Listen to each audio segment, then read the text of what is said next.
Is this on? Is this on? Hey, good morning, real estate people. How are you guys? Good? All right, welcome you guys to the 17th annual East Metropolitan Association of Realtors Super Meeting. It's gonna be super here in Troutdale today. I know a lot of you, and we're gonna have a lot of people still coming in the doors, so if you've got someone you're waiting on, text them, say, get in here. We're getting this thing started. My name's Adam B. Arnson. I am a sales executive at Lawyers Title. Been doing this now for 9 years, which is great. I can't get enough of it. I've been seeing the market when it's at its peak, and of course when we've got a few challenges. But I love what I do, and we've got a lot of our great team members that are here today as well. So thank you from all of us on behalf of Lawyers Title.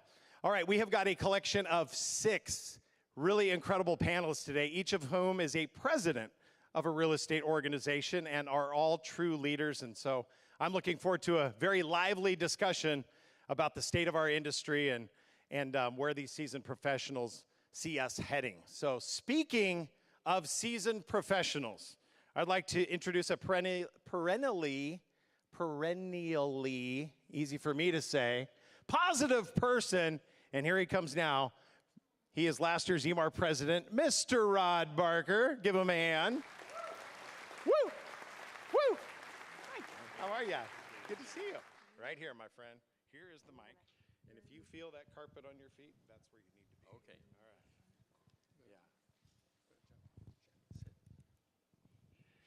Yeah. Hey! I mean, come on in. Why is it quiet out there? Are we at a funeral or something? I mean, they give me 90 seconds here. Let's hear it from the crowd. Come on, give me some. All right, this is super meeting, so let's handle it super. Now, it's been a tough few years. Now, by the way, I'm Rod Barker. I am your District 1 Vice President. Woo! All right, and by the way, this is my guide dog. He guides me around. Can we hear it for Boone? All right, so it's been a tough few years. All of us have had it tough, but you know what? It's 2024. It's time to turn it around. When I say 24, you say when. Are you ready? Ready? All right, 24. 24. 24. Woo! All right, you guys, I love being here. Let's have a super meeting. Thank you, Rod. Appreciate it. Good to see you as always. He's got the little Ric Flair in him. Woo! Woo! All right, after those inspiring words, I think I'm ready to go run a marathon. So, Mr. Motivation. Rod Barker. All right. As we transition to our next item, let's remember that every journey does begin with the very first step, or in this case, with our next speakers. We want to welcome up Oregon Realtors National Director Jill Russell and the 2002 and 2018 Emar President Greg Whistler. Come on up.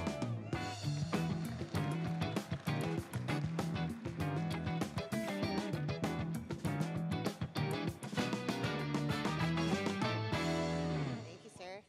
Oh, it's bright up here. Oh, man, not Greg again, talking about our pack. Oh, man. But I brought help. And I'm going to tell you a little secret about Jill. Jill and I have known each other for a long time, but she's running for president-elect for Oregon Realtors this year. So give it up for her, willing to take that risk. Good job, Jill. Thank you.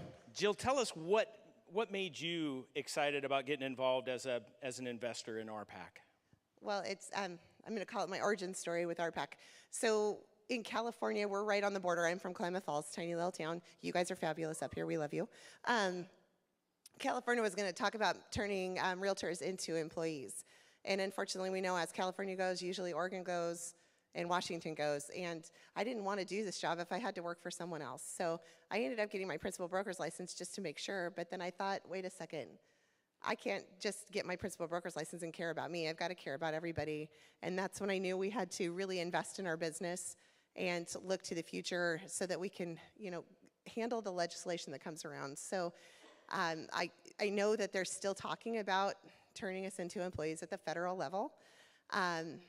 This is always fun because they want tax dollars and other things. So it's really important, you guys, just to know that there's things out there that are coming for your business that you don't even know about, and that's why we need to invest in our PAC. So that's why I got rolling, and I'm super excited that this year I get to have my Hall of Fame. So it's a really big deal, and I'm super excited. How about you, Jeff? What brought you? I'll go by Jeff, but Greg Oh, my will God, work too. Greg. Oh. Buddy. Wyron, gosh. No, He told me a joke, and then I can't get his name out of my head. I've been called Brian. I've been called Gary. I've been called lots of other things. High praise. Oh, my gosh. Called Jeff so is high praise to me. sorry. No, seriously, though, my to use your words, origin story is, I don't remember where it was, but somewhere in my early days as a realtor, I was seeing some information as Oregon Realtors was trying to, well, then Oregon Association of Realtors, but they were saying for every so much that you invest in RPAC, it protects your business this much. And it was usually 10 times whatever I was investing. So if I was investing $50 for the tax credit, I was benefiting my business or my clients by $500. And so it just kind of got me paying attention. And I've always been a little bit interested in politics, just enough to be dangerous. And so the fact that we're building relationships with, legislators that are our realtor champions, both, at the national, state, and local level, that's just been a big deal to me. So it kind of got me passionate about being a major investor in it. So let's talk about some of the stuff Greg. we've done. Thank you, Jill. Thank you, Joe. I go by just about anything. Except late for supper. I've not missed a meal. That one I don't go by. No, and I'm a Beavers fan, so I'm sorry for all you Oregon Ducks out there. Yeah. We still love you. Go Beavs.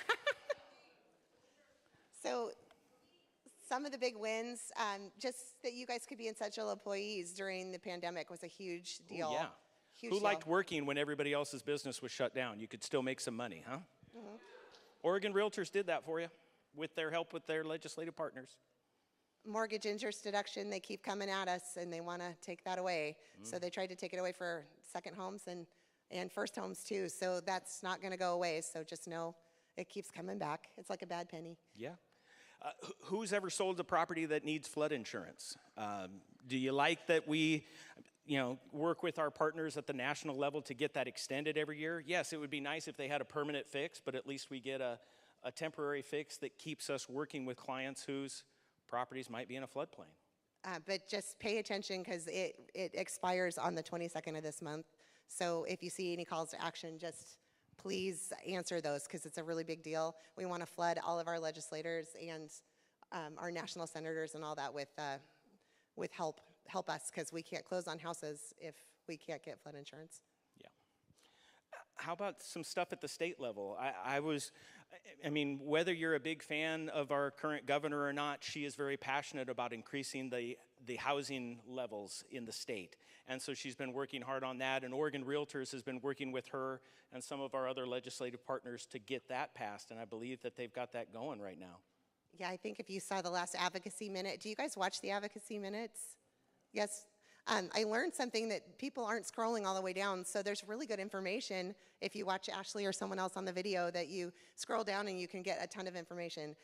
But Senate Bill 1537 is a housing production bill that we're supporting, and it's heading over to the House for a vote. So they'll keep us up to date on that, Jenny. Well, I'm sure.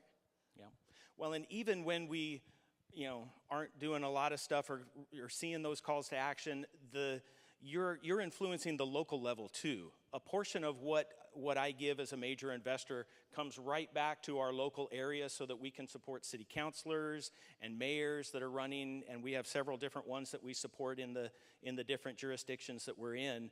And I'll tell you this, even though we may not support a particular candidate, they remember us because they've sat with our governmental affairs committee and interviewed us. I've been stopped a couple of times by ones that we didn't support that wanted to talk to me about why they felt like they deserved our support the next time that they were running for office and stuff like that. So your investment dollars are paying dividends in that the local people are paying attention to who we are as realtors and what we do to support their candidacy, and they're listening to what we have to say. So it's paying dividends.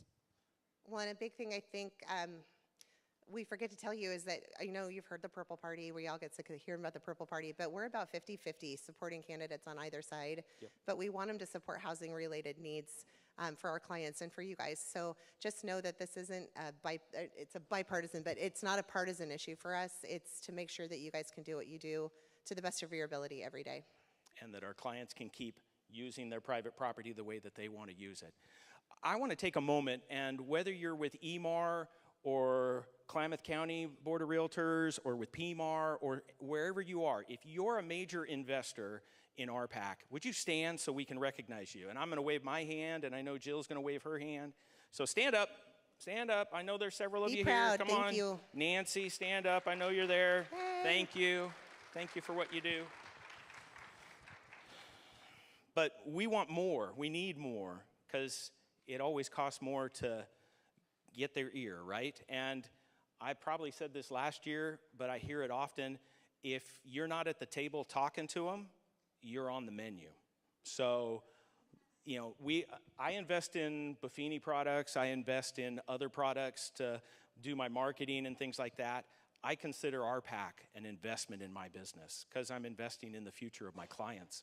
So, if you are out there and you've not been an investor or you want to be an investor, scan the QR code and it'll take you right to Oregon Realtors page, and you can do a full investment right now. You can do a pledge where you maybe put part down now and you invest monthly. Like what if you did $500 up front and you did $100 a month, and that would get you to $1,000. Now you're a Sterling R, which sounds good, and George will tell you all about how great it is to be a Sterling R because he's been there for a long, long time. So, but yeah, scan the code and do that, and you know, make it as payments if that fits your budget. Well, and because I'm here with you guys today, and I kind of forgot to do this in January, I am making my pledge today. So I'm going to put my $1,000 up today. So I hope other people will join me today. And I'm not sick. I just have laryngitis. We went to Alaska. It was cold. It's a whole situation. I sound terrible, but we'll still accept your payment, even though you have a funny voice. Money cures a lot of things. Right. So we'd love to have you join us. If you have any questions at all about how it works, please come see Greg or myself or Ashley or Jenny or George, anyone. So we'd love to talk to you about it. That's it for now. We'll bug them later. Thank you, Jill. Thank you, Greg. Or Joe and Jeff, whatever you'd like to be called. I get it. Wyron's, he's a hard guy to get out of your mind sometimes. He's in the minds of many. All right, you guys are going to be coming up in a little bit, but before I introduce our first panelist today, I would like to tell you guys a joke. You guys ready for a joke? This is courtesy Lee Toft. If you guys know Lee, you know the level of jokes he tells. Why did the real estate agent bring a magnifying glass to the showing? To get a look at the property's finer points. Yeah, ba-dum-bum. All right. Let's get to our first panelist tonight, the 2024 Oregon Realtors President, Ashley Fordham. Ashley, come on up.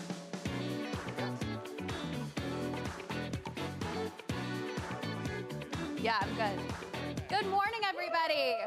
Woo! It is a great day to be here. I was here 2 years ago talking to you the exact same thing that Jill and Greg spoke to you about on RPAC, and this time 2 years ago it was snowing. So I'm grateful that it's a beautiful day. Thank you for having me. I'm Ashley Fordham. I'm your 2024 Oregon Realtors President, and for those of you that know me well, I am a real estate nerd. I love this industry immensely, and it's an honor to serve you in this capacity. I can tell you that my executive committee has been working tirelessly to ensure that you can continue practicing business in a manner that's conducive to the noble profession that we all serve in. So for those of you that don't know me, I'm also a principal broker and owner of a real estate company down in Salem. I also list and sell property, so I'm in the trenches like all of you are. So I understand intimately what it means to be at the forefront of a pivotal paradigm shift and a change in our industry in the way that we communicate our value proposition and the way that we communicate our hearts to our clients. So it's an exciting honor to be here with you all. I'm a mother of 2 children. I love a good cup of coffee, red wine. I'm obsessed with corgis and German shepherds, and I'm excited to talk to you all today about just our industry and the state of things. So that's me in a nutshell. Awesome, good stuff. And now you know everything about Ashley. All right. Thank you, Madam President, and thank you to Inspired Spaces, by the way, for the nice fine furnishings we have up here. So we like to always feel cozy and professional.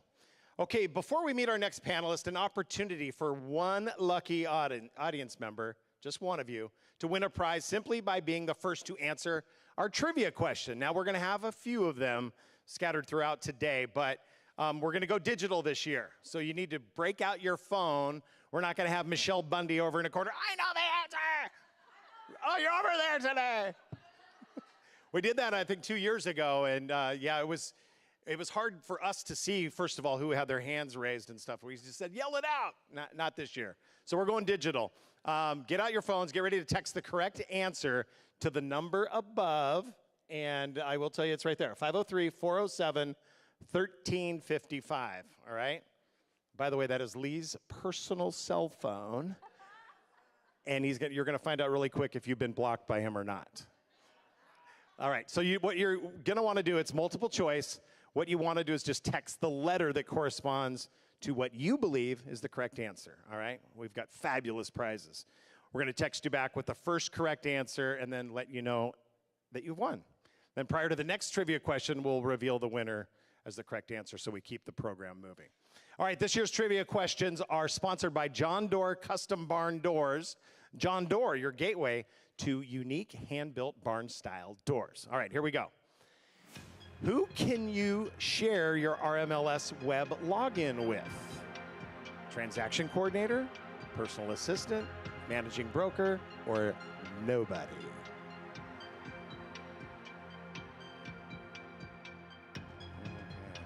All right, you got the correct answer. Lee's phone is going crazy back there. But we will have the answer for you here very soon. But now I suggest you prepare yourselves to give an especially big round of applause for our next panelist, Emar's own 2024 president, Mr. Jason Gooing. Please give it up.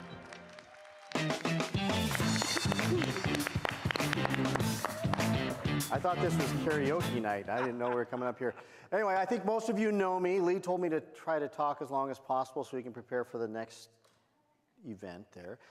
Jason Gooing with Emar, current president and one of the fabulous partners over there at ERA Freeman Associates, who Greg was making fun of because we're going to have the highest attendance, but only by participation. I think we have 80%, 90% of our office here today. Yeah, that's right, they're here. ERA, go ERA. Been doing this for about 32, 33 years, started with ERA. Did a little joint venture over with Hass & Company for about 15 years and back with ERA. And yeah, that's what we're doing now. You asked me to talk a little bit about why I'm with Emar and the president. Well, it's because I got pushed into doing this. Thank you, Bill Willis and Gene Ice. So it is important that we do get involved. I'm learning more about RPAC. Greg, thank you very much. Jill's over there. I'm learning more about that, and Jenny Pakula is out there somewhere. She's there you go. Everybody know that Jenny's here, also from Oregon? Sorry, I have to call you out. So if you don't know Jenny, have a chance to meet her. She's kind of an attorney and running backbone of everything having to do with OR realtors. Anyway, I think that's enough from me. Lee, do you need me to keep talking? I get the thumbs up, so I'm going to sit down now and let you take it back over. Awesome. Sounds good. Thank you, Jason. And now, as promised, we do have a winner for the John Doerr Custom Barn Doors trivia question. Again, the question was, who can you share your RMLS login with? Was it A, B, C, or D? And the answer is D. No one. And the winner is Paige Mulcahy. Am I saying that right, Paige? Yeah, there's Paige right up there. Okay. Congratulations. We will have an award for you down here, and volunteers will be standing by at one moment. And so you will get a fabulous door prize. All right. Now for the second chance to win at John Doerr Original Barn Doors Trivia. Remember, text your message, same number, 503-407-1355. The first correct answer will get a text back from us letting you know that you've won. All right. What year did Congress first pass the Fair Housing Act? Was it 1964, 1968, 1972, or 1988? I love the music. It is. It's like Who Wants to Be a Millionaire? We'll have that answer for you here in just a little bit. And the winner, of course. Okay, without further delay, I'm happy to announce our next panelist, 2024 President of the Western Oregon chapter of the National Association of Hispanic Real Estate Professionals, or NAREP, Gabriela Mann. Gabriela, come on up.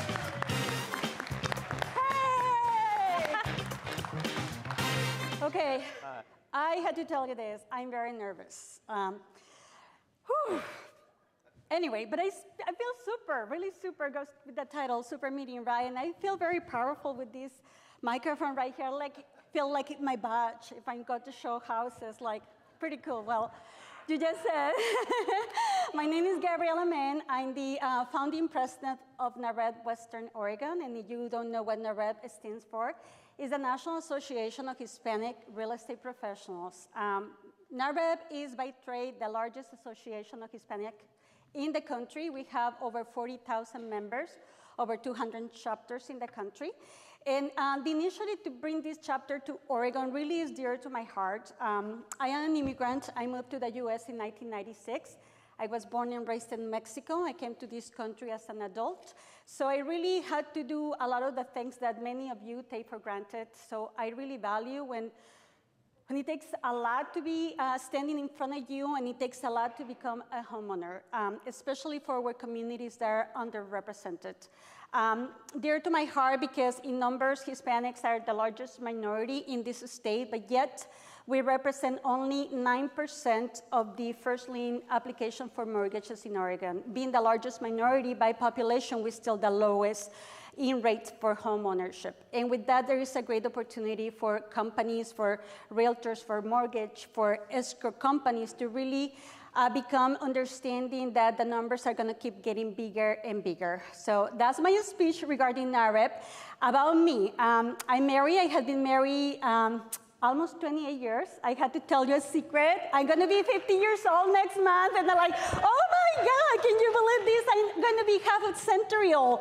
And with that, it's like, oh goodness, if I get to live 100 years old, there is not a lot of life left, right? Because this is really relative to the age of the earth and all of that. God, I don't have a lot of time. So therefore, I'm pushing everything, trying to accomplish as much as I can for the next couple of years. I don't know if I'm gonna make it another 50, right? So been married almost 20 years. I had 2 kids, Bella and Nicholas. My daughter is 19, my son is 17, and I also had 2 little puppies that I love them dearly. I told my husband if my backyard was bigger, I will get another dog, but at this point, I don't think it's gonna happen. I have been doing real estate for almost 9 years, licensed in Oregon and Washington. I love what I do. And my point of being here today, and if you're gonna take anything from me today, is that I'm working very hard to really contribute to changing the landscape of Hispanics in the state of Oregon. Landscape and narrative, we need to get caught up with well building, well preservation, and passing well to our next generations. Thank you. Awesome. Great job, Gabriela. You can just hear the passion coming out of her voice. You rocked it, girl. Good job. All right, now without further delay, and winner of the last trivia question, again, what year did Congress first pass the Fair Housing Act? Was it 1964, 1968, 1972, or 1988? The correct answer is B, 1968. Yep. Kim Fentress, where are you? Woo! Come on down. You're the next. No, I always wanted to be a game show host. That might be my next calling in life. Congratulations, Kim. That's great. Okay. Now a third chance to win a prize and individual glory. Remember, same number, 503-407-1355. All of you should add that number to your contacts and just blow Lee Toff's phone up. I'm telling you. All right, the first correct response is going to get a text back and let you know that you've won. Again, once again, sponsored by John Doerr Original Barn Door. In RMLS Web, what is the withdrawn status? Is it A, a listing under contract, not currently being shown, a listing that has a voided contract, a listing that is very private, or a listing that has shy owners? Anyone? Answer that and then text that to Lee, and we will get that to you at the end of next inspection period or something close to it. Okay, but right now I've got the pleasure to introduce our next panelist, the 2024 Women's Council of Realtors President in the Greater Portland area. That is Rochelle Newmeyer. Rochelle, come on up. Hi, everybody. Hi, everyone. For those of you that don't know me, I'm Rochelle Newmeyer, as you just mentioned, but a lot of people in our industry call me Rash. No, it's not because I have one, but my name is spelled R-A-S-H-E-L-L-E. So if it's easier for you to call me Rash, feel free to do so. I am the president of the Women's Council of Realtors Portland chapter, and we are trying to grow. Yeah, where are all my Women's Council gals in the house? Woo!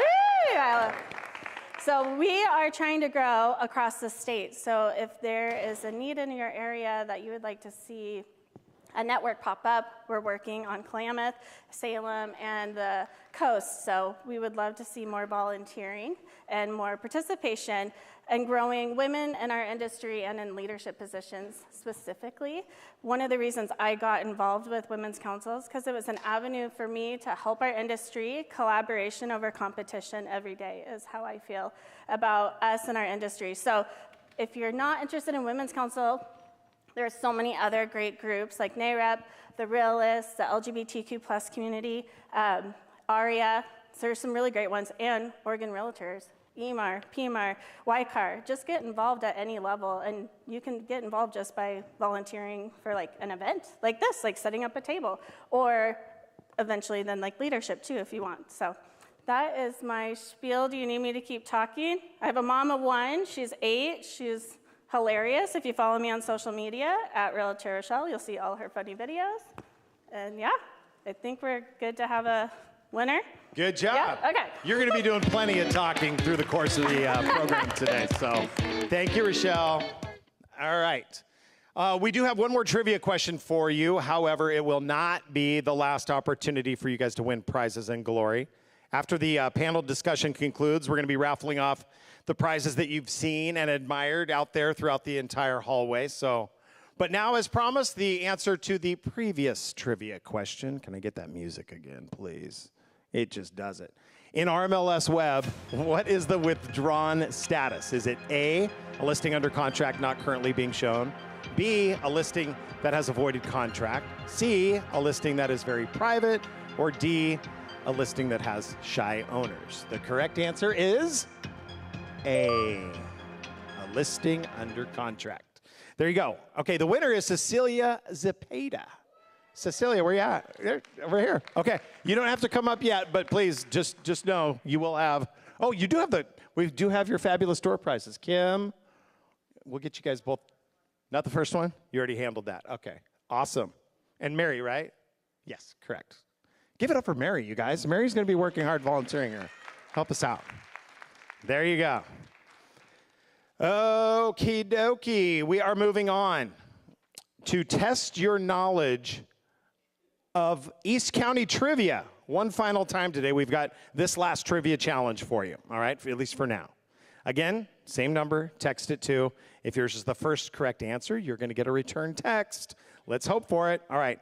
This is the blank annual Emar super meeting.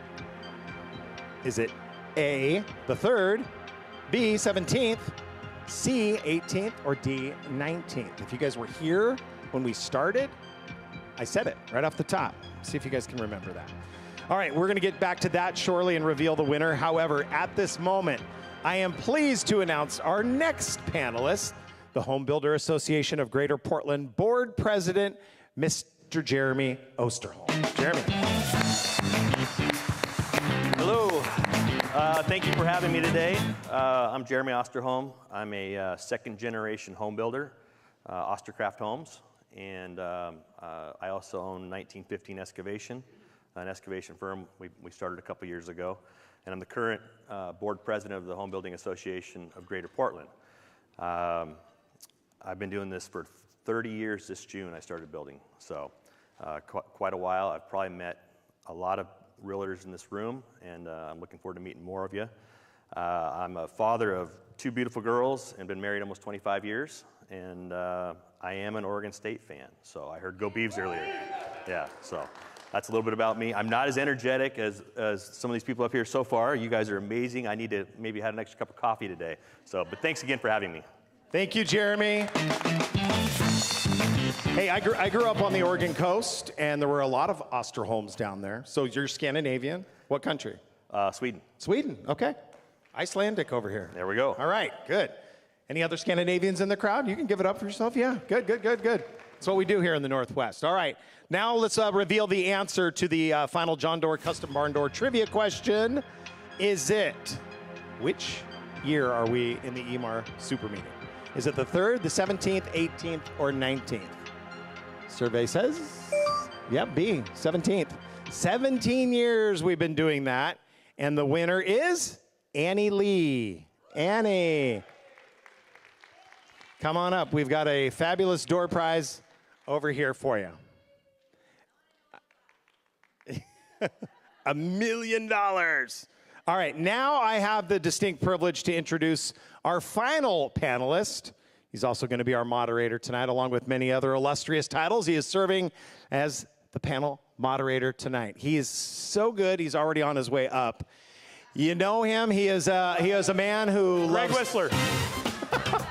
He loves muscle cars and long walks on the beach. He is Mr. Jeff Wyron, the president from Premier Property Group. Jeff, welcome. Thank you. What a great panel. We're going to have a lot of fun today. But first, can you put the slide back up that has Lee's phone number on it, please?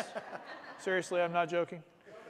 I have made a personal commitment just in the 15 minutes that I've been watching this that every Friday night after a few beers, I'm going to text the most random crap to Lee Toft. I hope you'll join me, please. All right. I think you all know who I am, and I'm really excited to just get right into the panel discussion. So this is the most comfortable stage furniture I think I've ever sat on. It's wonderful. We're going to dive in, and we're going to talk about some of the things affecting your business right now. We have a great leadership crew here to go over that and talk about how that's working its way through in each of their associations and in their businesses as well. What I want to start with is just saying that if you have questions about the lawsuits, I don't want to spend the whole time talking about what's going on with the lawsuits. If you have not gone to the NAR website, nar.realtor, if you go to nar.realtor and you click on latest news, there's tons of information there about what's going on with the lawsuits, and I would encourage you to do that. So we'll hit that a little bit, and what I would ask is that if there's anything going on specifically in your associations that stand out as to something you're doing relative to the national lawsuits that we're all dealing with, feel free to talk about that, okay? But other than that, I think we'll let NAR be the resource for all of you. So I'm going to start with Ashley. What's the future of leadership look like in our industry and our associations, and what strategies can be implemented in the future? Oh, that's a loaded Softball. Softball, yeah, you just teed it right up. Right, absolutely. Okay, well, I'm really excited about that question because I think the future of our leadership looks incredibly diverse, truly. I mean, look at this representation of this panel here. Like, we have so much expertise coming into these individual associations that are sharing their hearts and their wealth of knowledge with all of you every single day. But furthermore, I think that what's incredibly pivotal at this moment in time is for us to simplify some of the messages of the things that we all do to serve you and our industry and our clients. And so I think that the opportunity for leadership is to pull more diversity into our volunteer spheres and bringing in a wealth of knowledge of territories and experience and cultures, and just level up that communication and open up those doors to make way for those people. Additionally, I think it's really important that the people that are serving in these roles understand the business that we do. Now more than ever, if you're not really in the trenches and you're not listing and selling property, if you're not communicating all the time, you don't feel the shifts before they're quantitated in data. And I think we need the best, the brightest, the most fearless leaders that we can possibly get to sit at the table and have really tough conversations about the direction of this industry. So I would say that those are the simplest things that I could shake up and hit out of the park to sort of expect changes in our leadership, really. Great response. Thank you. Same question to you, Jason. Oh, wow. Can I just say ditto? No, I think we need to look at, kind of a funnel type thing where you have the macro and the micro look at things. And, Ashley talking about the macro, we need leadership from the top down, absolutely.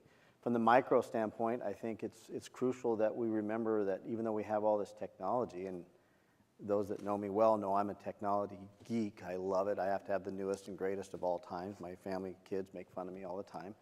My wife bears with me.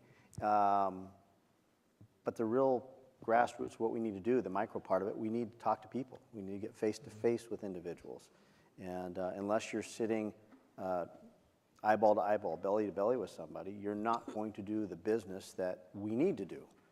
And it doesn't mean that we can't do business virtually, and we can use technology to help with that. But I think that the more advanced we get in technology, the more crucial it becomes that we do what we're doing here right now, even realtor to realtor. We used to have luncheon meetings here with Emar. We used to get together and actually meet people face to face and know who you're dealing with across from the table. So you have the public side of things, but you also have the realtor side of things. If I know somebody that I'm making an offer to, I guarantee that there's some difference, some benefit that I can present to my clients because I know the individual across the table from me that I'm competing with. And so I think from the macro, the overall site, we do need leaders. We need people to step up. And sometimes stepping up is out of your comfort zone. But on the other side of it, we need to just remember what we're doing this for. Mm-hmm. And we're doing this to help the people, help the public. And guess what? Everybody in this room gets paid very well to help the public. No matter how that looks, we get paid very well. If I'm not doing the business that I want to do, it's because I'm not talking to enough people. Great response. I've always felt that if you want to see change in the industry, if you're not happy about how something is, if you don't like a certain form, if you don't like a certain rule and regulation of your MLS, then get involved, right? You guys are all here today, and that's a big step towards being involved in the industry, and all of you as leaders in the industry have really stepped up too. So I also really like your point about the benefit that you get in that leadership, the opportunity to really develop relationships with people who are going to be across the table from you in a negotiation, and it's incredibly valuable to do that. So Jeremy, that tees up a great question for you. What's the greatest value that you've received from being involved in industry leadership? How long do I have? Take as long as you would like. I mean, for starters, I got invited to this deal today, and there's literally hundreds of leads that I'll get out of this, meeting people and shaking hands and meeting all these fine people here. That doesn't happen unless I get involved. I got involved with the HBA about 8 years ago and on the board level. I've been a member for years, but I got in the board level about 8 years ago and finally jumped into the chairs. But it wasn't until I got into that boardroom the first time and sat with 35 of my peers, industry peers, and realized how much of a common goal we had for the industry, how much information I was missing that was getting sent to me in my email and in my mail every week that I just I'll get to that later. And you don't have time for later. It always gets put aside. But when you're in that boardroom and you're focused, you're getting that information. And then the next month I get the mail and I'm like, oh, hey, we talked about this last month on the board. They've been sending me this stuff all along. I didn't even realize it. So just having the knowledge and getting involved, and then the connections are countless. I've walked into rooms on deals that I thought I was going to lose, that I should have probably lost. But when they found out I was with the HBA, it made a connection that couldn't be replaced. And I sealed the deal. It was it just did a complete 180. So it's invaluable. I couldn't have done anything better for my career than to get involved in leadership. Good response. So, Gabriella, I'm going to come to you and ask, in a profession that's constantly changing, what's one thing that you would offer as a piece of advice for folks to be able to create a sustainable and consistent business? That was not in my list of questions. Just kidding. I think for some realtors, the last few years, because where the interest rates have been, it has been pretty easy. I mean, real estate has come like a natural thing. And many times we forget that really foundation to what we are doing is lead generation. And we forget to do that. I think we are going to go through years of a lot of changes. Honestly, I think we had oversaturation of realtors, and that is going to change. And we had to get better at really presenting our value proposition, the story. We had to learn to articulate why we are here, why we deserve that paycheck, especially for the years to come in which, it's going to be required to have a buyer agreement. So we need to improve our skills. Education. I mean, for the years to come, triple, quadruple, fifth time, the exponential, getting better, and don't forget your lead gen. That's great. Great response. Same question to you, Rochelle, and I know that you have a lot of marketing experience, especially digitally. So maybe talk about that from that perspective. Yeah, so before I was in this industry, my previous life, I was a corporate digital marketer. So when I came into this industry, I brought that skill set with me, but I changed it in the fact that when you're selling for a large corporation, you're selling like, isn't this a nice vase? You need this vase, versus can you picture this in your life, and selling more the story behind it.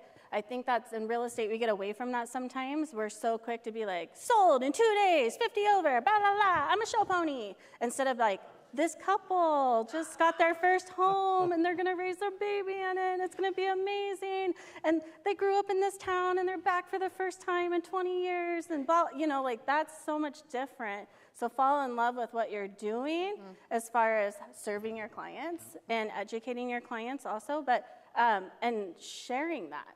Right? Instead of just like, look at me. We're the only industry that shows, I did this today. Like, a dentist isn't like, 5 cleaning, I did that. Or a hairdresser is not like, I cut 12 people's hair today. So sometimes it makes us look unprofessional, that all we're doing is showboating. So I say talk more about your clients, what you're doing in the community, stuff like this. And also, if we're not educating our clients on issues that will impact them as homeowners, back to the RPAC stuff a little bit, if we're not the ones educating them, somebody else is, and they might be educating them with false information. But if they're like, oh, you know what, I follow Ashley, and she's even the president of Oregon Realtors, and she said this, I'm probably gonna vote this way because she's actually doing it every day versus Tiny Tim on the corner yelling, vote this, and they have like no real estate experience. So I think you can really use social media to be genuine and connect. And social media started, think of the term, right? Social. It's actually a tool to be social. It's another way to engage with your client. If you don't have time to door knock every day, pop into DMs and just say, oh my gosh, your barbecue this weekend looked amazing. It's just another way to connect with your clients without always hopping in the car. That's great. Those are great responses. And I'm going to pick up a little bit on what you said, Gabriella, about prospecting.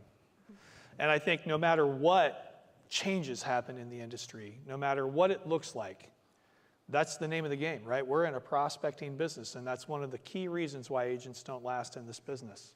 They don't prospect. They're not comfortable calling the people they don't know. They're not comfortable calling the people they do know, which begs the question, who do they plan to sell real estate to? Right? Seriously, prospecting is the name of the game, and some very fun and creative ways to do that. Certainly active in phone calls and really reaching out to people and connecting with them person to person and face to face, but leveraging social media.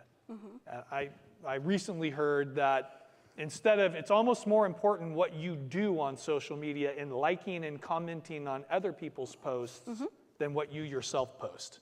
And that was very insightful for me to pick up on that I don't have to go and post a big story or a brag about myself. If I spend 10 minutes on Facebook liking all of my clients' stuff and making comments about their pictures of their kids, that, entrenches that relationship even more so. Yeah, well, Great just advice. a quick social media fact. The algorithms only show you 10% of who you're connected with. So even if it's your personal Facebook page, and let's say you have 100 friends, it only shows your stuff to 10 people. And how the algorithm chooses those 10 people is who are you tagged in pictures with, who are you commenting with, or who's engaging with you. Well, a lot of times those 10 people are your parents, your kids, other agents, like cute listing, so if you want to get in front of your whole sphere, you actually do need to go into your friend list or go into your followers list and click on them and be like, oh, I haven't commented on Greg's post in a while. Hey, Greg, that looks amazing. Because then it tricks the algorithm, too, to bring people you don't see every day that you don't necessarily need to get in front of back into your own feed, if that makes sense for everybody. Yeah, that's great advice. Okay, so I'm going to kick one back to you, Ashley, about significant legislation in Salem that's going to affect our local real estate industry, because I think you have some big wins to tell us about from what Oregon Realtors has been able to accomplish in this short legislative session. I have to say I'm incredibly proud of the team at Oregon Realtors. We have an amazing advocacy team. Jenny has put together literally the home run of people advocating on your behalf. So we do have a couple of really, really big wins. The first I want to tell you about is House Bill 4058, which was sponsored by Vicki Breeze-Iverson and Mark Meek. And it is really encapsulating three really big things that are hitting our industry across the state.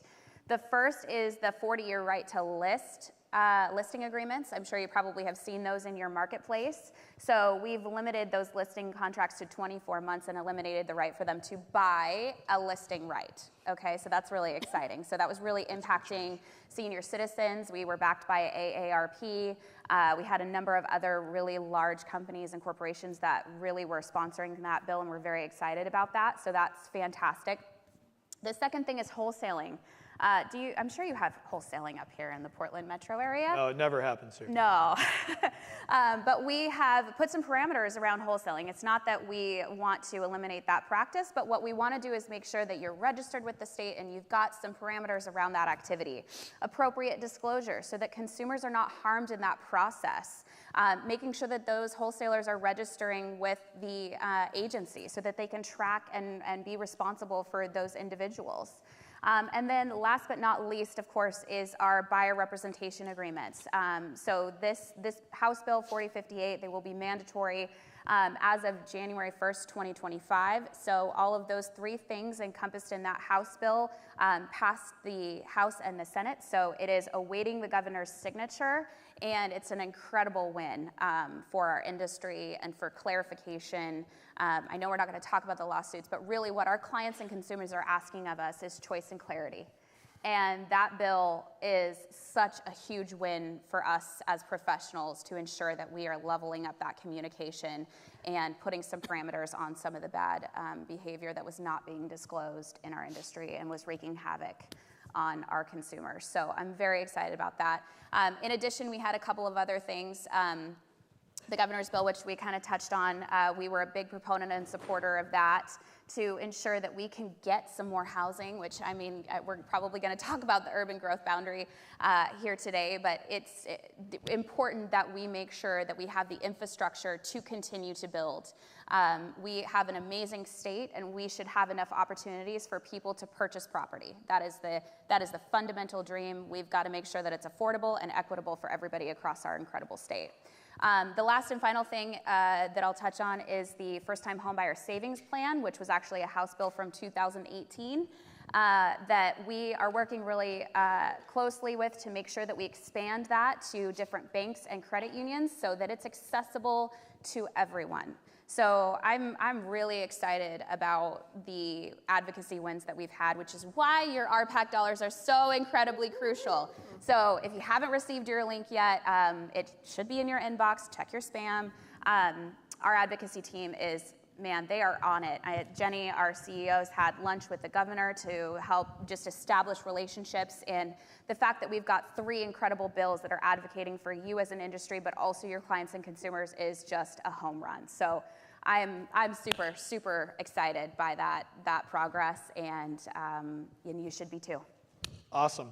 A lot of great stuff going on at the state level, and I think this has been a really good short session for us, clearly. So relative to the buyer representation agreements, I'd encourage you to write this website down, OregonRealtors.org/BBA.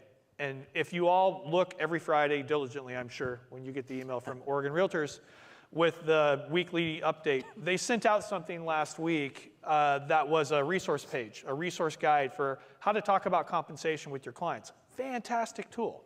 There's a lot more of those tools and some really good best practices on OregonRealtors.org/BBA or / or whatever. Try a slash, and if it doesn't work, try the other one. Any slash. Yeah, any slash.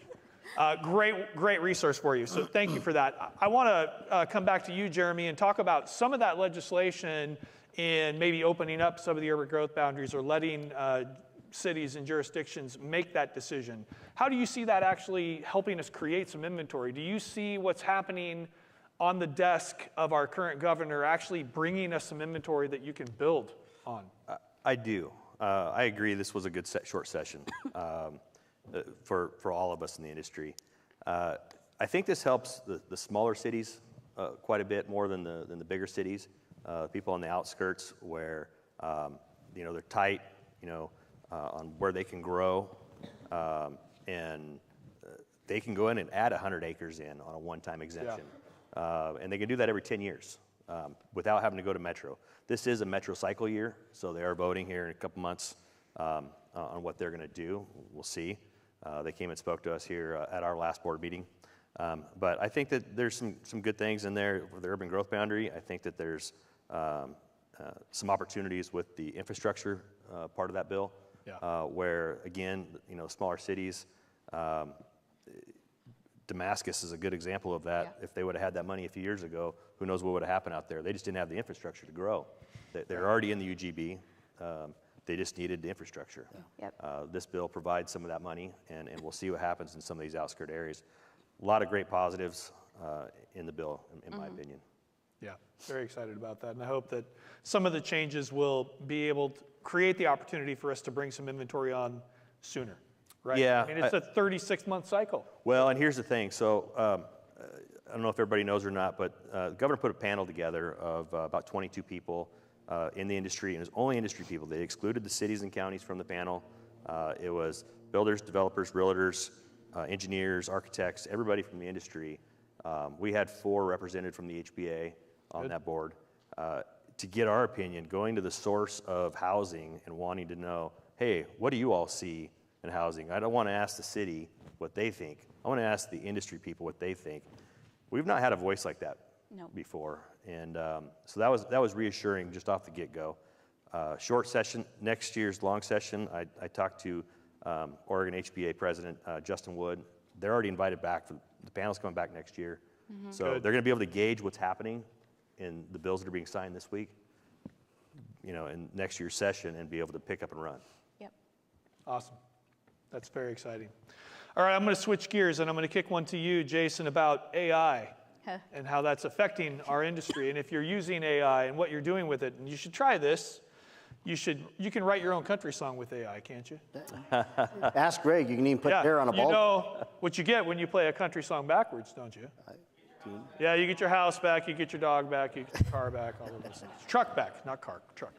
So are you using AI, Jason? And if so, how are you using it? Somewhat. I kind of jumped on the bandwagon when it first came out. Eric Post, a good friend of ours, is creating something called Whoosy that we're trying to work in with that as well. I think what we're seeing with AI, though, goes back to what we were talking about earlier, too. We kind of have to be still person to person with it. And when AI first came out, Gina experimented, I believe, with one of her commentaries on a listing. And it did a pretty doggone good job, just give you the basic details, and it kind of wrote it all out. Well, now that we're starting to see that, it's kind of becoming more generic. They're all sounding somewhat the same. So I don't know if anybody realizes, if you want to write a book today and become a published author, you can just go onto AI and you can tell them a little story and it'll write a story for you. The irony is it's going to sound like a million other stories the same, right? So you're still going to have the uniqueness. No one's going to be a Stephen King using AI. I don't think somebody's going to be another, Jeff Wyron or Jerry or anything by using AI. It's a tool. Is it something we should be afraid of? I'm not going to get a chip and talk to Elon and have him program my brain right yet. I'm not too excited about that. I think we need parameters and filters and regulations on it. But AI is here. Anybody out there do any kind of photography or video manipulation? If you've ever tried to use Photoshop and haven't had a college education, it can be fairly intimidating. You can now go onto Photoshop and use AI and just say, hey, I want to remove this, I want to do this, and I want to have it look like this, and it'll do it for you. You don't like it, you hit next, you hit next, you hit next. So AI is a tremendously valuable, and that's just the bare minimum of it. Yeah. But it can also help you find prospects and clients. And I think the title companies, we're blessed to have many, many good title reps and companies in our area, so that's all fantastic and fine. They're using AI as well. You want a list of people that that are going to be most likely to list? Title companies can provide that. Again, it goes back to the more people that use it, the more generic, ironically, it becomes. And so I don't know that that's the answer you want to see, or not that you want to see anything in particular, but in general, I don't think AI is going to have as much of an impact on it as we fearfully believe it may. You want to talk military and all that kind of stuff, that's a whole different conversation. But I don't think in our industry it's going to be as impactful as it potentially could have been when it first came out. Yeah, I agree with that, and I'll pick up a little bit on what you just said. I think the reason for the question is there's a lot of fear about it from a lot of people too. But it's a very powerful tool. Absolutely. You have to know how to use it, but it's a very powerful tool. Fortunately, we're only using it for the application of selling houses instead of a military purpose, right? Well, but you have to understand it, and I think instead of being afraid of it or ignoring it or not worrying about it, really, getting yourself educated and understanding it so that you can leverage the tool that it is for you, because it is. Well, and absolutely. And one more thing to add to it. I think one of the things that we may start to see is now, we all know we have two sets of forms now we can choose from. It's going to evolve, and it's already in process, to where we don't even need to understand the forms we're using. We're just going to say, okay, Ashley, you want to buy a house, you and your husband, you want to offer $400,000. It's going to actually prompt you, this AI, to ask the questions of how we want to fill out this offer for agreement. Right. And then you just say, okay, that's done, and you hit one button, and it's going to print out the 20, 30, 40, 50,000 forms that we need to have, and just have your client sign here. How are we representing our clients by doing that? Yeah. How are we representing the public by just having them sign documents that AI can fill out? And that's what the competition, meaning people who don't like realtors, is going to try to promote. Why do we need a realtor? We can just fill out a real estate form. We can just fill out a transaction. Absolutely, you can. But how do you take care of the person? How do you take care of the transaction? AI cannot replace us. Yeah. And I think that's the biggest thing for us to remember, that AI is a powerful tool, and it's going to go a long ways, but it doesn't have to intimidate us in what we do and how we manage our business. Absolutely. Great response. Can I chime in? Absolutely, please. For Whoosy, too, so one cool thing about it, as a tool, if you want to use it as a tool, it can't replace us, you're right. But Whoosy, you can upload your CCNRs and say, can a chicken coop go in this backyard? And it'll search the CCNR for you, so you're not like, Jesus, I don't know, like freaking out. And it'll be like, yep, page 8, clause B, chicken coops allowed, or whatever. So then you can tell your clients, yep, right here in the CCNRs, chicken coops allowed. And it didn't take, an hour of you searching through it, trying to figure out. So that's a way it can be a super powerful tool, as a time saver. Yeah. And just to add to that, it's another tool. In my experience, it has made my work a little bit easier for all the features and options we have. For example, ChatGPT is my best friend when I need, her to help me to compose, descriptions of what have you. So it's another thing to really spend the time in the things that matter the most and make our other 80% that is not as meaningful to have another piece of support that we have, so we can focus on the things that are the bigger things, which is to serve our clients. Yeah, spending more face time with the actual person. Right. There's a theme here. There's a theme. Yeah. Fair enough. Good stuff.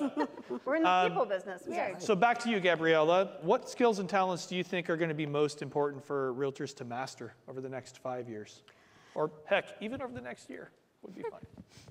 I mean, I said earlier, we really had to focus on, well, there is a couple of things here. I think the affiliation, the companies or the brokerage that you are going to be, or you are associating you with, is really important. You want to be with brokerage that has the tools, the systems, the people in place to support you. Like I said before, I feel that this industry has been oversaturated for so long. So we just need to really skill up, to keep learning, becoming very educated on what we are doing and why we are doing, and learning to articulate our message with, again, the home buyer representation. Get comfortable with that because it's going to stay here. It's not going to go away. And if you are not already getting to understand why and what had happened, how we got to this, so you can communicate that to your clients, is going to be more and more difficult. Increasing transparency with everything that we are doing, in everything we do, how we present ourselves, and just being that source of information for our buyers and sellers. We don't have all the answers, but we can guide our clients the right directions when they have questions. Good response. How we doing on time, Lee? We're doing all right? Good. Okay, great. So what is your greatest concern about what's happening in our industry today, Rochelle? Well, I mean, it's kind of clear based on what's going on nationally, the lack of education that some agents have, and then the lack of transparency is what got us into the position that we're in.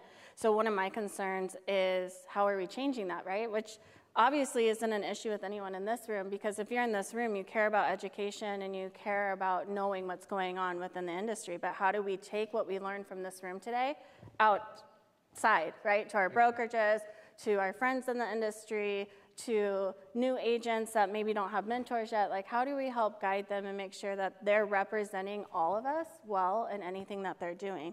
Because at the end of the day, that's what happens. It just takes one agent to do something that they just maybe didn't even know what they were doing was illegal or wrong or not as transparent as they were supposed to be. And now we're all like in the spotlight, right? So how do we work? Again, collaboration over competition is how we all succeed. So how do we continue to work as a community to, one, change the image of what's happening to us right now? We do provide value. We can't be replaced by AI. There's so much more than opening a door, what goes on. And how do we communicate that and build that with each other? So my concern is not enough of us, right, out there. So also, how do we get other people like us in this room that really care about this to share the story and also educate? Great response. Elevating the overall level of professionalism for the industry, which I've been in real estate 20 years this year and been involved in leadership for most of that, and that's been the common theme throughout my whole leadership experience. Same question to you, Ashley. There's a lot to unpack in that question. You get one response. One response. I'm kidding. Take as much time you want. There's so many things that I could say. Tag teaming onto what Rochelle said, I think education, first and foremost, the way we communicate our professionalism and our value. We are so much more than door openers and people that find houses for people on the internet. I mean, the way that we communicate our value proposition has to be so clear that we cannot be misunderstood. And I think that the news media is one of our biggest threats to this industry right now. You know, if you're a subscriber to Inman or Riz Media or any of the other media outlets out there that love to just talk about our industry, it's so fascinating because without us, they don't have anything to talk about.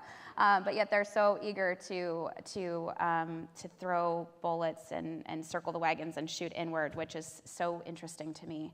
But this is the most incredible industry, and these people in this industry are some of the most incredible humans that I've ever met.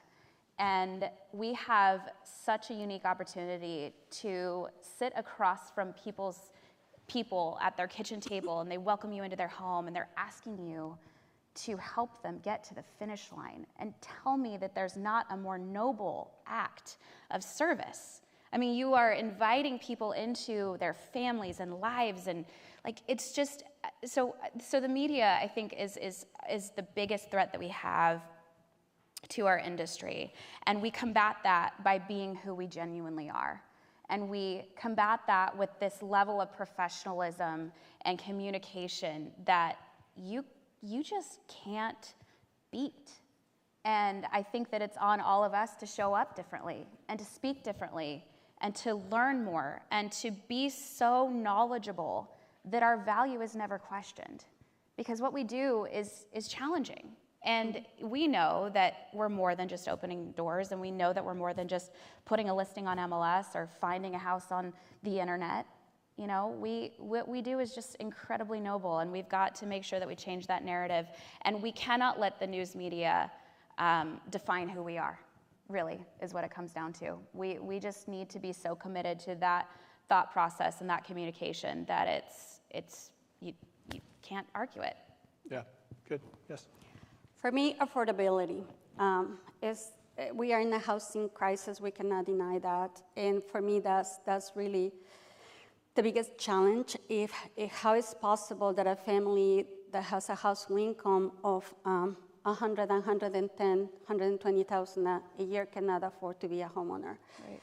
So it seems that we have the lowest levels of affordability that we had seen in decades, and that is no longer sustainable. It's going to aggravate the problem of really housing and people with a homelessness even bigger and bigger. So affordability will continue to me to be the biggest really concern that I have. And especially communities of minorities to become a homeowner. I wrote an offer the other day on a competitive offer. The house got 7 offers, and neither the listing agent nor the seller understood what it meant, first-time home buyer assistance. So just get that. I mean, it was a pretty qualified buyer. I mean, for me, that will be the buyer I want my seller to take the offer, because not only is pre-approved by the lender, but by this institution in which it took them a whole year to get pre-qualified, to get through training, financial education, and my price was the highest, and we had pretty good terms, just the lack of knowledge from that end. So affordability, I hope that we can, anytime that you need contribution from realtors to sit down at the table with you to really brainstorm and see how we can do something, because it's quite serious. Yeah, we're looking at you. Yeah, I know. I feel the Build us more houses, will you? Yeah, no. You have all the answers. You have all the answers. Well, yeah, sure I do. Let me get my crystal ball back here. Yeah, of course, more houses helps with affordability. And we're doing everything we can to push to be able to do that right now. Obstacles we also have is with just our current inventory is permit fees. Mm-hmm. Right. The red tape that we have to do on a permit. In Happy Valley right now, a building permit is $70,000 for an average home. Before you break ground. Before I put a shovel in the ground, I'm paying about $70,000. Yep. I predict in some of these cities in the next 3 to 5 years, that's going to be $100,000 before we put a shovel in the ground. So it's hard to make affordable when we keep having the fees go up on us every year. Yeah. And it's the SDCs for everything from parks to sewers and water and the works. I mean, yes, we need all of these things. And I'm hoping that some of this infrastructure bill helps some of that, and so that they'll kind of slow down on the SDC raising on us. But I hear the affordability. I've built affordable homes in my career. It's very difficult to do right now. Yeah. The other part of that, one other thing is workforce development. Mm-hmm. Yep. We're short on labor, Yep. big time. Yep. And I know through our foundation, we're doing a lot of workforce development programs, and we're trying to build it in the high school level and trying to get people active. It's a great career for a kid coming out of high school to jump right into with zero debt, get into the trades, learn something. I still walk in a room and people think I'm a young guy in the industry, and I'm not. I've been around here 30 years. Yeah. So that's bad when they think somebody's been around that long as a young guy in the industry. Yeah, so that's true. Those are great points. All right, so that's the Who is doorbell. it? That means we have time for some audience questions. Is that right, Lee? Okay, great. I love that doorbell chime. That's fantastic. So we'll open it up. Does anybody in the audience have anything they want to throw at our amazing panel? And we have a question right here from Greg Whistler.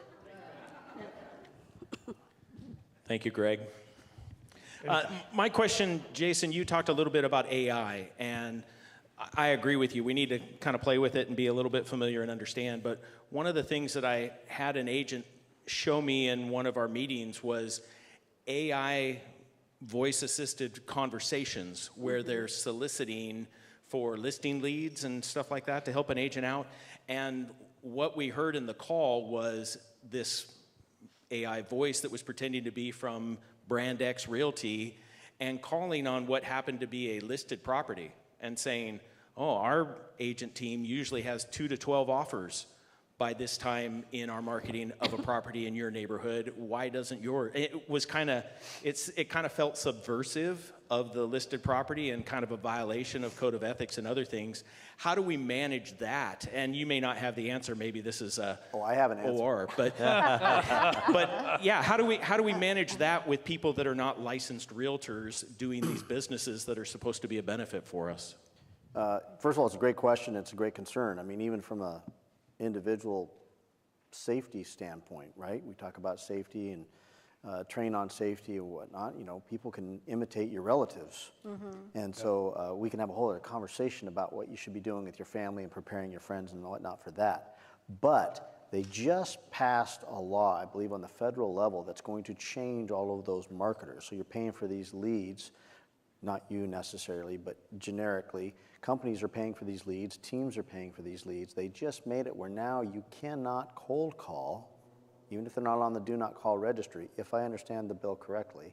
They cannot cold call anybody unless they have their permission to do said phone call. So somebody has to opt into those phone calls. So a lot of that AI, which is what's come up, is going to be eliminated as a concern because it's not going to be legal regardless of whether they're licensed or not. So is it a concern right now? Yeah, and I think other areas are going to have more concerns than others. We have no jurisdiction over somebody or a company that's not licensed in real estate. They don't have to follow our laws, but they're more susceptible to the do not call list than maybe even realtors are. And now that do not call list, if it stands, and again, as I understand it, subject to somebody who really knows what they're talking about educating us, they're not even going to be able to make those phone calls without having it be a warm call first, meaning that the end user has given them permission to follow up. So did that answer that, Greg? Can I tag on that too? Please. That goes back to also educating. So if we're not telling that story ahead of time and getting ahead of it, so that's a great social media post, because it's not just about real estate. I know of somebody that thought Discover Card called them, and it wasn't Discover Card, and they answered all their security questions because Discover Card was like, hey, are you so-and-so? Did you just try to spend money in Georgia? And they're like, no. And they're like, okay, can you just tell me your PIN really quick? Let's get you restarted. Well, really, it was a scammer, but the person didn't know. Yeah. And then their Discover Card got loaded up with charges because this person had all their info. So again, it goes back to educating, and if you have a listing, maybe just tell your clients too, just so you know, we've seen a trend going on a little bit. You might get a call from a brokerage that says they could get you XYZ offers. If you have any questions, just call me. Sometimes it's a scam, sometimes it's a real person, but just to make sure you know exactly who you're talking to, just call me and I can tell you who they are, what they are, or if it was legit. And if you just get ahead of it, then when they get that call, they'll be like, my realtor told me you were going to call. And then they don't engage with them in that way. That's great. May I just add Go ahead. back to it? It's a hot question. I'm going to Great question. play devil advocate here. I actually look into that, and the cost is too much for a realtor at my point for a few reasons. And I think there is ways that you can actually use it, and you can benefit depending of what is your business plan and what is that you are trying to accomplish. We know unlicensed person cannot call to solicit business. But in our business, there is great opportunity. I mean, the other challenge I had is that they had to mimic your voice, and it's quite challenging for someone like me because I have an accent, and it's true. So trying to really... I know, what? You didn't notice that? So trying to mimic the voice in a way that sounds pretty similar to me is not quite.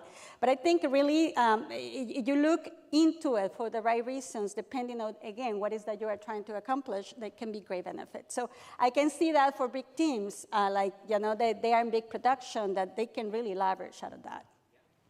What I find amazing with all of this AI conversation is if you call any major utility, any major governmental agency, or your healthcare provider, you're shoved into a phone tree that takes you 15 minutes to get a response from a human being, but yet we have AI that can mimic our voices and do all these other wonderful things. I wish they'd apply it to that and help us figure it out. Does that mean we're out of time, or do we have time for one more question, Lee?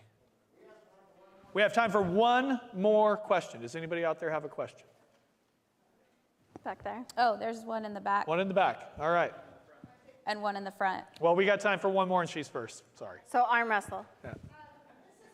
Builders Association. My name is Dana Heineman Allen. I'm actually running for Clackamas County Commissioner, and there is a lot of discussion out there on the urban growth boundary and competing interests on doing it in a strategic fashion.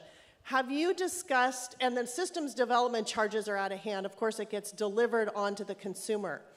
So as far as the urban growth boundary, have you presented to the governor, the biggest issue is the infrastructure, and that's where people in different groups that are competing in this conversation.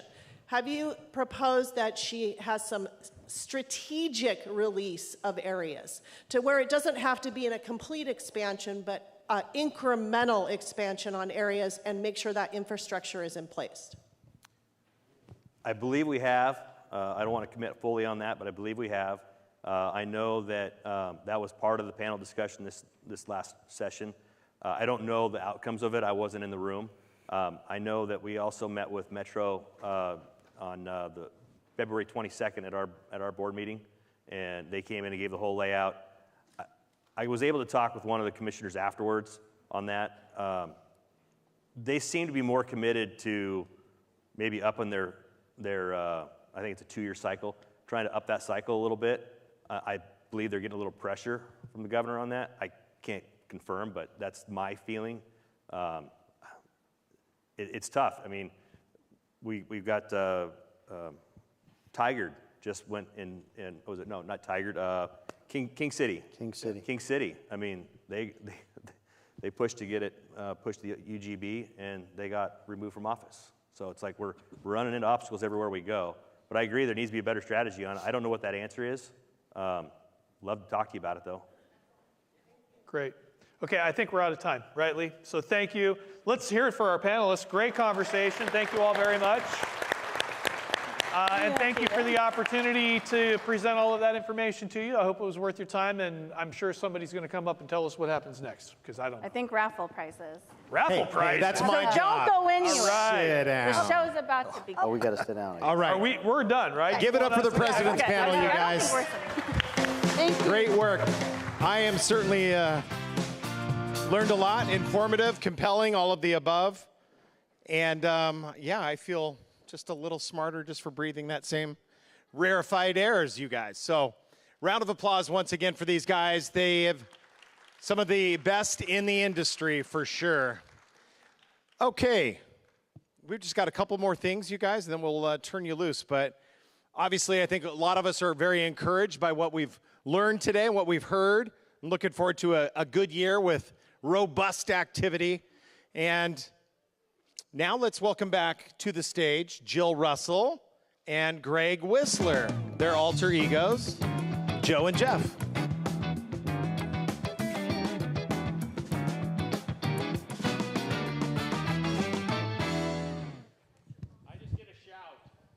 I do want to say something, you guys. This meeting is fantastic. You guys put on quite a show. So way to go, all those in charge. Yes, thank you, Lee and your team. We're just going to give them all a round of applause. They did a great job. And I just want to let all of you know, because we were talking about major investor stuff in the first session, and Jill raised her hand and said she was going to make her payment because of this meeting. I saw the receipt. She did it. So, yay. So come join me. Good job. So if anybody else is still thinking about it, don't forget to click on the link. Can we get the slide back up for that? We're not going to talk about major investors again, are we? Let's talk about something else about our PAC. The good news is for just $15, you can participate, and that goes a really long way.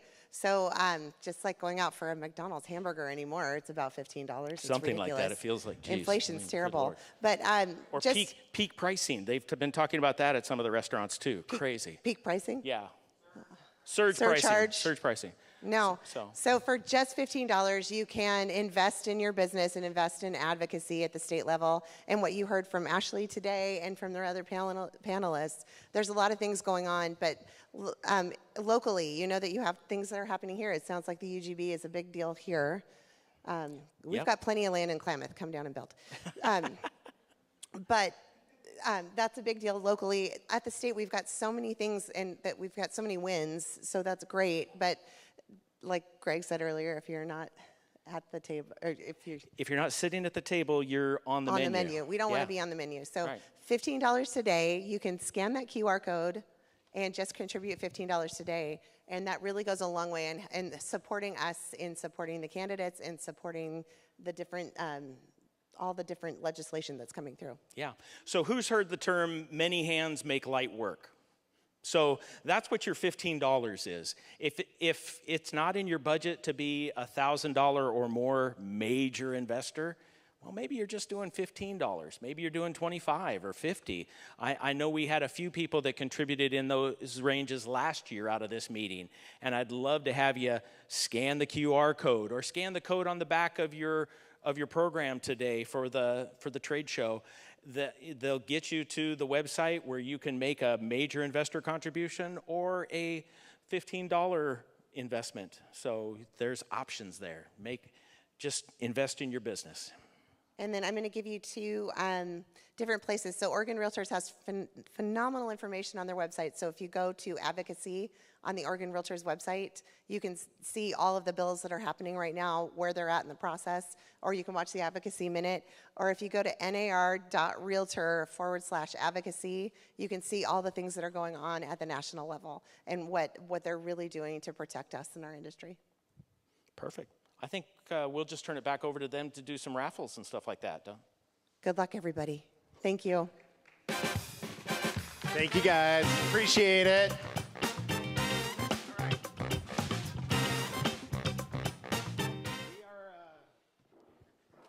I grabbed the wrong mic. Thank you, guys. You got me on the right one. All right, again, thanks to the great panel, Ashley Fordham, Jason Gooing, Gabriella Mann, Rochelle Newmeyer, the Swede, Jeremy Osterholm, and Jeff Wyron as well. I am going to, is Rod coming up to help with the raffle? I knew that. Okay, Rod, we'll get to you in just a minute. Thanks to all of you guys in the room for another incredible event. And I'm going to turn the microphone over to our raffle team because we've got some fabulous prizes that you guys are going to walk away with. Bring it on.